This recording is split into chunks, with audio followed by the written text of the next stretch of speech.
Hello students, welcome to economic class. This is Arvind Kumar Pandey. And children, from this video I am going to start macroeconomics for class 12th.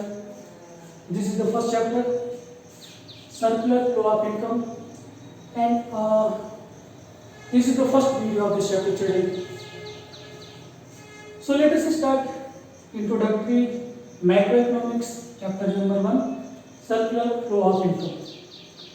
Children, I have decided to prepare the video for class 12th macroeconomics from chapter number 1 to last chapter, and I will try to cover both the books. First, introductory macroeconomics, and second one, Indian economic development. So I would like to suggest you watching the video from video number 1 till the end, and it will be a good preparation for your exam for the session 2021 and 22. Here children, I am covering the chapter comprehensively. I am not using any shortcuts. I am trying to explain you all the points related to the chapter which are important from the point of view of examination. So children, let us start the first point, human wants.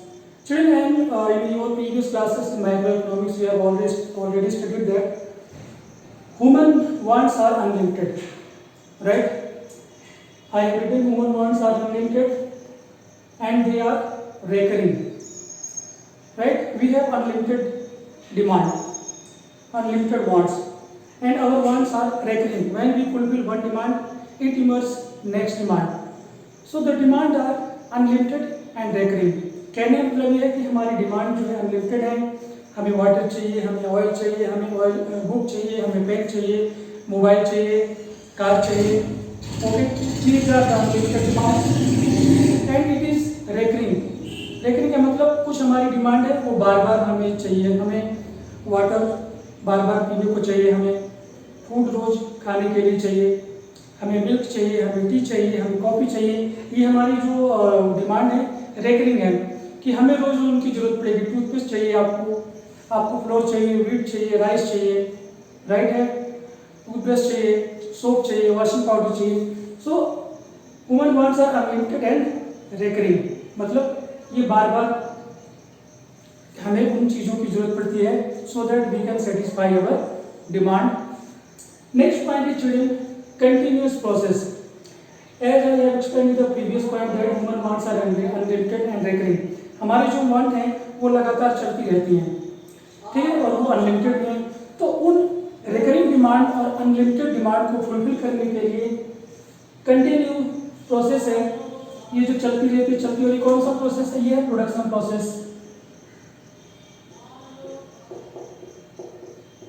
Right. क्योंकि हमारी जो demand है वो recurring है, तो उस recurring demand को fulfil करने के लिए प्रोडक्शन प्रोसेस कंटिन्यू चलता रहता है, ठीक है, कि वो गुड्स और प्रोडक्शन को जो प्रोड्यूसर है वो गुड्स और सर्विसेज को प्रोड्यूस करते रहते हैं और हम एज ए कंज्यूमर उनको कंटिन्यू कंज्यूम करते रहते हैं. Reason behind is unlimited and recurring wants. Next point children, from the point of view of macroeconomics is factors of production. इनको हम शॉर्ट में फैक्टर सर्विसेज भी कहते हैं. These are land, labor, capital and enterprise. Children, these are the basic requirements to start the production of any goods and services. अगर आप किसी goods का प्रोडक्शन स्टार्ट करना चाहते हैं तो आपको इन 4 बेसिक जो फैक्टर ऑफ प्रोडक्शन इनकी रिक्वायरमेंट होगी. सबसे पहले तो आपको एक लैंड चाहिए, ठीक है, एक बिल्डिंग चाहिए जहाँ पर आप अपना जो प्रोडक्शन मशीनरी है या जो सेटअप है वहाँ पर लगा सकते हैं. उसके बाद उस मशीनरी को चलाने के लिए आपको लेबर चाहिए, लेबर को आपको हायर करना पड़ेगा. लैंड को परचेज करने के लिए, लेबर को हायर करने के लिए आपको कैपिटल चाहिए जिसको हम कहते हैं मनी, ठीक है. और अगर आप ये बिजनेस स्टार्ट करना चाह रहे हैं और आपने लैंड, लेबर, कैपिटल और एंटरप्राइज, लैंड, लेबर, कैपिटल को ऑर्गेनाइज किया है तो आप है एंटरप्राइज, ठीक है. मुझे एक प्रोडक्शन स्टार्ट करना है तो मैंने लैंड परचेज किया, उसमें मशीनरी वगैरह लगाया और मैंने लेबर को हायर किया और कैपिटल मैंने बैंक से लोन लेकर कंप्लीट कर लिया. अब मैं ये प्रोडक्शन प्रोसेस स्टार्ट करूँ तो मैं हूँ enterprise. So children, these are the basic requirements of production. Macroeconomics में हम इनको फैक्टर ऑफ प्रोडक्शन कहते हैं या फिर हम इनको शॉर्ट में फैक्टर सर्विसेज भी कहते हैं, क्योंकि इनके बिना प्रोडक्शन प्रोसेस इम्पॉसिबल है। किसी भी इकोनॉमी में प्रोडक्शन करने के लिए आपको इन बेसिक जो फैक्टर ऑफ प्रोडक्शन या फैक्टर सर्विसेज हैं इनकी रिक्वायरमेंट होती है। Next point children on which I wanted to discuss with you in this chapter, the first thing is point is sectors of the economy, right. The whole economy is divided in the four sectors from the point of view of macroeconomics. Macroeconomic के according हमने अपने जो हमारी economy में economic activity होती हैं, जो organisation economic activity का, उसको हमने सेक्टर वाइज डिवाइड कर दिया है और हमारे पास फोर सेक्टर हैं। First sector is house hold sector. House hold sector का जो मेन जो कंट्रीब्यूशन है इकोनॉमी में वो क्या है, ये कंज्यूमर है, ठीक है। हाउस होल्ड स्पेशली कंज्यूमर हैं और जो भी गुड्स और सर्विसेज इकोनॉमी में प्रोड्यूस होता है ये इनको कंज्यूम करते हैं, ठीक है। और कंज्यूम करने के लिए जो ये पैसे खर्च करते हैं उसको कहते हैं, उस प्रोसेस को कहते हैं कंजम्पशन एक्सपेंडिचर, ठीक है। तो ये हाउस होल्ड फर्स्ट सेक्टर है, इसका काम है ये कंजम्पशन करते रहते हैं, ये कंज्यूमर होते हैं। नेक्स्ट जो सेक्टर है हमारी इकोनॉमी का वो है फर्म्स। फर्म्स हम कहते हैं प्रोड्यूसिंग यूनिट्स को। हमारी इकोनॉमी में वो सारे यूनिट्स जो प्रोडक्शन प्रोसेस में इन्वॉल्व हैं या किसी कमोडिटी का प्रोडक्शन कर रहे हैं, हम उनको प्रोड्यूसर कहते हैं और ये प्रोडक्शन प्रोसेस में बिजी रहते हैं, ठीक है। नेक्स्ट जो सेक्टर है वो है गवर्नमेंट सेक्टर। तो चलिए, गवर्नमेंट सेक्टर कंज्यूमर भी है और प्रोड्यूसर भी है। कंज्यूमर इसलिए है क्योंकि जो हाउस होल्ड गुड्स और सर्विसेज का प्रोडक्शन करता है, गवर्नमेंट भी उसको एज अ कंज्यूमर यूज करती है, डिफेंस सर्विसेज को प्रोवाइड करती है, उन्हें मिड डे मील प्रोवाइड करवाना है, ठीक है ना। तो गवर्नमेंट भी फर्म से गुड्स और सर्विसेज को प्रोड्यूस करती रहती है, उसको डिस्ट्रीब्यूट करती है अपनी इकोनॉमी के वेलफेयर के लिए।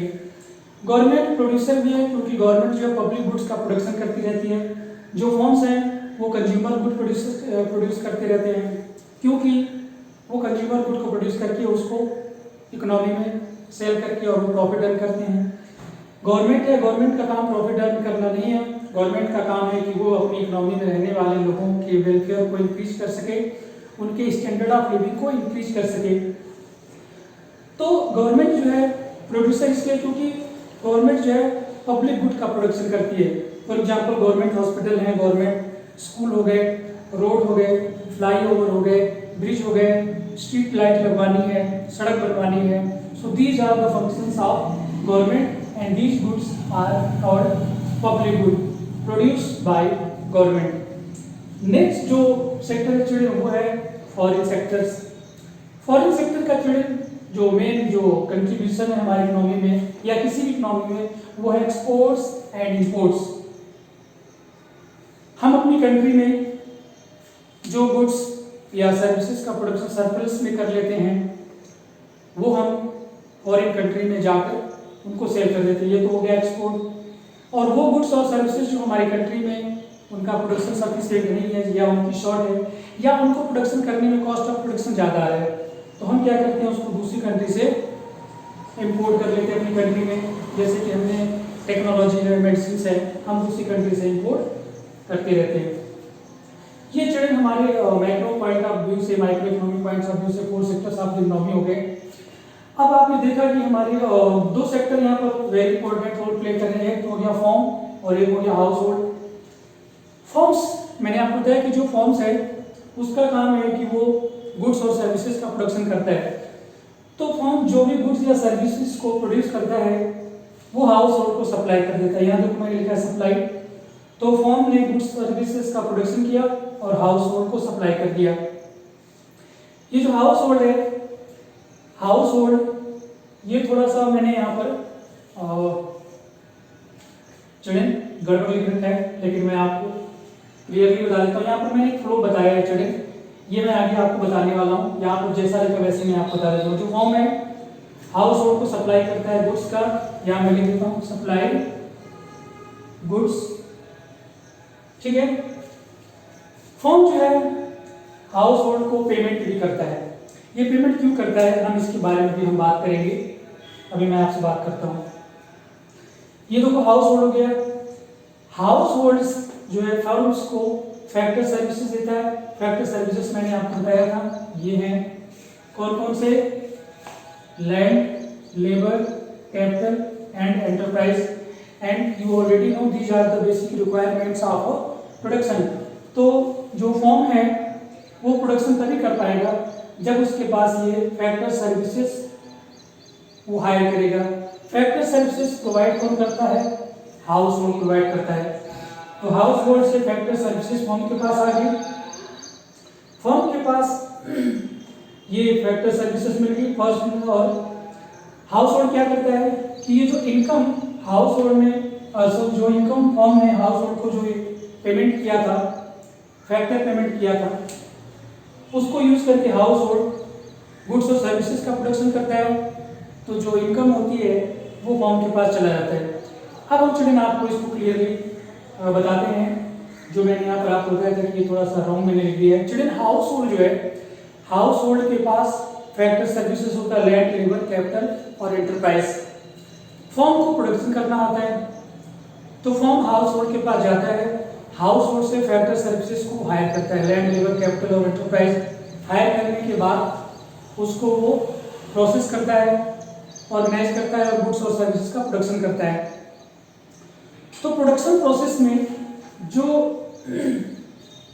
हाउस होल्ड ने फैक्टर सर्विसेज प्रोवाइड किया है फर्म को, फर्म ने उसको यूज कर गुड्स और सर्विसेज का प्रोडक्शन किया। तो गुड्स और सर्विसेज का जब प्रोडक्शन किया तो वहां पर इनकम जनरेट हुई। ठीक है, ये देखिए लैंड जो था, यहाँ पर मैंने फैक्टर इनकम लिखा, मैं आपको बता देता हूँ। फैक्टर इनकम आप यहाँ देख सकते हैं,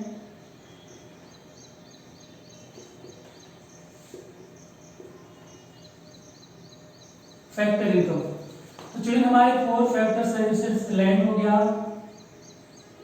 labour, capital and enterprise.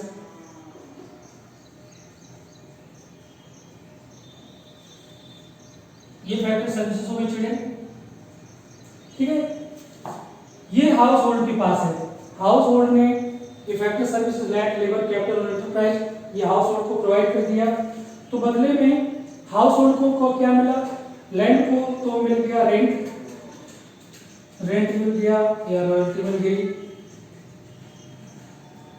Labour को मिल गया वेजेस या उसको मिल गई सैलरी,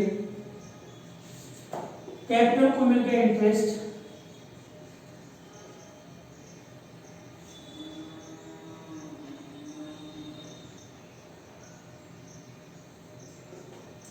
और एंटरप्राइज को मिल गया प्रॉफिट।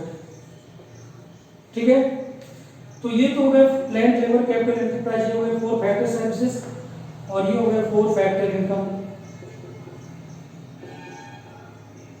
अब क्या होता है कि हाउस होल्ड ने फर्म को फैक्टर सर्विसेज प्रोवाइड किया और बदले में फर्म ने हाउस होल्ड को फैक्टर इनकम प्रोवाइड किया। तभी मैंने यहाँ पर लिखा मेक पेमेंट। फर्म ने हाउस होल्ड को पेमेंट किया, जो पेमेंट किया है उसी को हम कहते हैं फैक्टर इनकम। ठीक है, तो ये दोनों के बीच में आपने देख लिया कि किस तरीके से फैक्टर ऑफ प्रोडक्शन फर्म से हाउस होल्ड के पास आता है। सॉरी, फैक्टर जो फैक्टर पेमेंट है वो हाउस फैक्टर सर्विसेज जो है, फैक्टर सर्विसेज जो है हाउस होल्ड से फर्म के पास जाता है और फैक्टर इनकम फर्म से हाउस होल्ड के पास जाता है। जो फैक्टर इनकम हाउस होल्ड के पास गई है फर्म के थ्रू, हाउस होल्ड उस इनकम को यूज करके गुड और सर्विसेज को प्रोड्यूस करता है जो हाउस होल्ड ने प्रोड्यूस किया था। ठीक है, तो जो factor of production house hold ने फर्म को दिया, फर्म ने बदले में हाउस होल्ड को फैक्टर इनकम दी। अब हाउस होल्ड ने क्या किया कि उस इनकम को लेकर फर्म के पास गए और उसे गुड्स और सर्विसेज को प्रोडक्शन कर दिया। तो पहले क्या हुआ कि इनकम फर्म से आई हाउस होल्ड के पास फैक्टर इनकम की तरह, और फिर हाउस होल्ड ने उस पैसे से जो कंजम्पशन किया, जो स्पेंड किया गुड्स और सर्विसेज को प्रोड्यूस करने के लिए, वो हो गया कंजम्पशन एक्सपेंडिचर। तो इनकम क्या होगी, हाउस होल्ड से फर्म के पास आ गई। अब फर्म क्या करेगा, उस इनकम को यूज करके फिर से गुड्स और सर्विसेज को प्रोड्यूस करेगा, फिर से वो हाउस होल्ड से गुड्स और सर्विसेज को प्रोड्यूस करने के लिए फैक्टर सर्विसेज या फैक्टर ऑफ प्रोडक्शन को हायर करेगा, फिर इनकम जनरेट होगी, फिर इनकम हाउस होल्ड के पास जाएगा।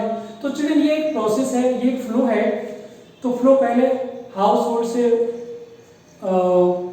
फॉर्म के पास आता है, फिर फॉर्म से हाउस होल्ड। तो हाउस होल्ड और फॉर्म के पास जो फैक्टर इनकम और जो फैक्टर सर्विसेज या फैक्टर गुड्स और सर्विसेज या कंजम्पशन एक्सपेंडिचर का ये जो फ्लो चलता रहता है, इसी को हम कहते हैं सर्कुलर फ्लो। ठीक है, सर्कुलर फ्लो ऑफ इनकम। ये सर्कुलर फ्लो ऑफ इनकम चलता कैसे है मैं इस डायग्राम के थ्रू बताऊंगा, लेकिन इस डायग्राम से पहले हम आपको बताते हैं फेजेस ऑफ द इकोनॉमी।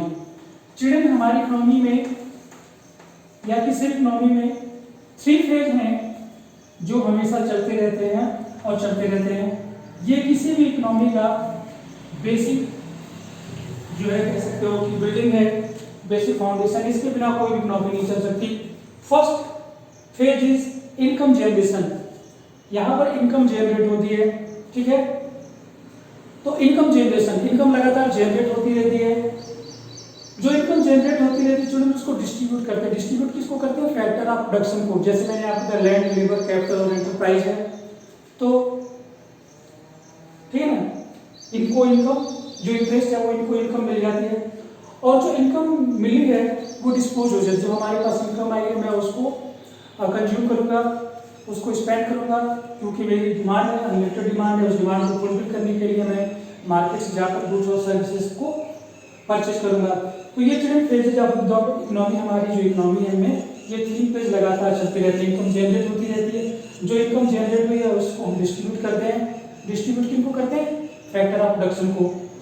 और जो इनकम फैक्टर ऑफ प्रोडक्शन के पास गई है वो उनको लेकर मार्केट में जाते हैं, प्रोड्यूसर के पास जाते हैं और उनको कंज्यूम करते हैं। कंज्यूम करने का मतलब वो मनी कंज्यूम नहीं करते चिल्ड्रन, उस मनी को यूज करके वो गुड्स और सर्विसेज का को परचेज करते हैं कंजप्शन के लिए। उसे हम कहते हैं consumption expenditure. Children house hold जिस पैसे को खर्च करके वो गुड्स और सर्विसेज का परचेज करते हैं उसे हम कहते हैं कंजप्शन एक्सपेंडिचर। Consumption expenditure. मैं एक हाउस होल्ड हूँ, मैं कंज्यूमर हूँ, मैं पैसे लेकर मार्केट में गया और मैंने राइस परचेज किया। तो मैंने जो पैसा खर्च किया है, मैंने जो मार्केट से सामान परचेज किया है वो हो गया कंजम्पशन एक्सपेंडिचर। ठीक है, ये हो गया कंजम्पशन एक्सपेंडिचर। इसको डिस्पोजिशन ऑफ इनकम भी कहते हैं। जो हमें इनकम मिली थी वो मैंने डिस्पोज कर दी। ठीक है, और जो फर्म जो है, फर्म जब फैक्टर ऑफ प्रोडक्शन को हायर करता है तो वो जो पैसे लगाता है उसको कहते हैं इन्वेस्टमेंट। वो इन्वेस्टमेंट करता है। ठीक है, तो आप आई होप कि आपको फेजेस ऑफ द इकोनॉमी समझ में आ गया होगा। चलिए अब हम आपसे बात करते हैं सर्कुलर फ्लो ऑफ इनकम। ये जो यहाँ पर आपने पॉइंट में देखा, इसी को हम फ्लो में आपको समझाते हैं। तो सबसे पहले आप देख रहे हैं यहाँ पर, यहाँ प्रोडक्शन फेज। प्रोडक्शन फेज का मतलब है कि यहाँ पर हम फैक्टर ऑफ सर्विसेज को यूज करके गुड्स का प्रोडक्शन करेंगे। तो जब हम यहाँ पर प्रोडक्शन करेंगे तो यहाँ पर इनकम जनरेट होगी। इनकम जनरेट कैसे होगी? देखो यहाँ पर ये है land, labour, capital and enterprise. Land वाले को मिलेगा रेंट, ठीक है, लेबर को मिलेगा वेजेस, कैपिटल को मिलेगा इंटरेस्ट और एंटरप्राइज को मिलेगा प्रॉफिट। ठीक है, तो ये यहाँ पर इनको यूज करके मैंने प्रोडक्शन किया तो यहाँ पर इनकम जनरेट हुई। तो यहाँ पर प्रोडक्शन हो रहा है, तो प्रोडक्शन होने पर देखो ये इनकम जनरेट हुई, ये इनकम है, यहाँ पर जनरेट हुआ। ये हमने हायर किया है, हमें हाउस होल्ड से हमें ये मिली है फॉर फैक्टर ऑफ प्रोडक्शन, तो उनको बदले में ये इनकम हमें मिलेगी। तो यहाँ पर इनकम जनरेट हुई है, रेंट जनरेट हुई है, वेजेस जनरेट हुआ, इंटरेस्ट जनरेट हुआ, प्रॉफिट जनरेट हुआ। ये जो जनरेट हुआ है ये मैंने क्या किया, यहाँ पर आ गया मैंने इसको, तो ये फर्स्ट फेज हो गया चिल्ड्रन, इनकम जनरेशन फेज। ये हो गया सेकंड फेज, ये हो गया आपका थर्ड फेज। यहाँ पर इनकम जनरेट हुई है। इनकम जनरेट इसलिए हुई क्योंकि मैंने प्रोडक्शन किया। भाई मेरे लिए लोग काम करेंगे तो काम के बदले में हम उन्हें इनकम देंगे। तो लैंड वाले को रेंट दे दिया, यहाँ पर अभी दिया नहीं, यहाँ पर जनरेट जिसमें रेंट दिया, रेंट लैंड दिया उसको रेंट मिलना है, लेबर वाले को वेज, तो इन्होंने हमें फैक्टर ऑफ प्रोडक्शन दिया, तो ये इनकम जनरेट हुई। जो इनकम जनरेट हुई फर्स्ट फेज में, सेकेंड फेज में वो इनकम हमने डिस्ट्रीब्यूट कर दिया। कैसे डिस्ट्रीब्यूट किया? लैंड वाले को रेंट दे दिया, जिसने लैंड प्रोवाइड किया था मुझे उसको रेंट दे दिया या उसको रॉयल्टी दूंगा मैं। लेबर वाले को वेजेस मिल गया, कैपिटल को इंटरेस्ट मिल गया और एंटरप्राइज को प्रॉफिट मिल गया। ये इनकम डिस्ट्रीब्यूट हो गई। अब ये जो इनकम हमारे पास आई है, हम इस इनकम को ले जाकर यहाँ पर जो प्रोडक्शन हुआ था, जो गुड्स बने थे, मैं उनको परचेज करूंगा। ये हो गया थर्ड पेज। थर्ड पेज में क्या होगा? तो देखो पहले इनकम यहाँ पर जनरेट हुई, इनकम अब यहाँ पे आ गई। फर्स्ट पेज में इनकम जनरेट हुई, सेकेंड पेज में इनकम डिस्ट्रीब्यूट हो गई। अब थर्ड पेज में क्या होगा कि ये जो इनकम हमारे पास आई है, ये इनकम मैं लेकर जाऊंगा और गुड्स और सर्विसेज को परचेज करूंगा। मैं वही गुड्स और सर्विसेज परचेज ट्रेडिंग करूंगा मार्केट से जो फर्स्ट फेज में प्रोड्यूस हुआ था। ठीक है, तो जैसे ही मैं ये जो इनकम हमें डिस्ट्रीब्यूट हुई, जो इनकम हमें मिली, जब जैसे ही मैं इसको ले जाकर अपने पैसे को स्पेंड करूंगा, तो वो इनकम फिर से कहाँ चली जाएगी? वो फिर से चली जाएगी फॉर्म के पास। फॉर्म क्या करेगा? इस इनकम को फिर से यूज करेगा, फिर से गुड्स और सर्विसेज को प्रोड्यूस करेगा, फिर यहाँ पर इनकम जनरेट होगी, इनकम को डिस्ट्रीब्यूट करेगा, फिर इनकम यहाँ पर आ जाएगी। ये इस इनकम को लेकर जाएंगे और उसको यूज करके गुड्स और सर्विसेज को परचेज करेंगे, तो ये इनकम फिर से जो है प्रोड्यूसर के पास चलेगी। तो चलिए ये एक फ्लो है जो चलता रहता है, चलता रहता है, चलता रहता है। इसी को चलिए हम कहते हैं सर्कुलर फ्लो ऑफ इनकम। मैं इरेज कर देता हूँ यहाँ पर ताकि आपको थोड़ा कंफ्यूजन ना हो।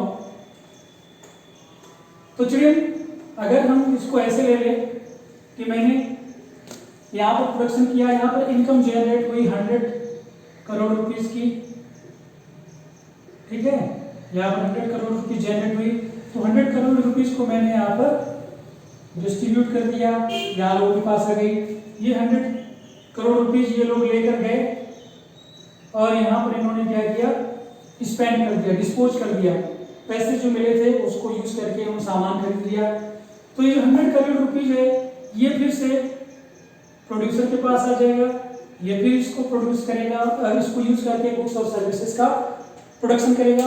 तो चलिए ये जो 100 करोड़ रुपीस है, तो यहाँ पर 100 करोड़ रुपीस जनरेट हुआ, यहाँ पर 100 करोड़ रुपीस को मैंने डिस्ट्रीब्यूट किया और ये 100 करोड़ रुपीस ले जाकर डिस्पोज कर देंगे। तो चलिए यहाँ पर ये क्या होता है कि ये एक सर्कुलर फ्लो है जो चलता रहता है। तो देखो यहाँ पर क्या होता है कि प्रोडक्शन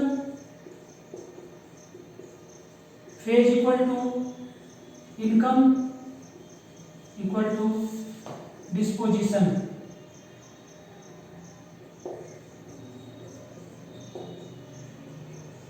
कहने का मतलब कि जितनी इनकम जनरेट हुई, यहाँ पर 100 करोड़ रुपीस जनरेट हुआ प्रोडक्शन प्रोसेस में, तो हमें 100 करोड़ रुपीस लोगों की इनकम हो गई और वो 100 करोड़ रुपीस लोग लेकर गए और उसको डिस्पोज कर दिया।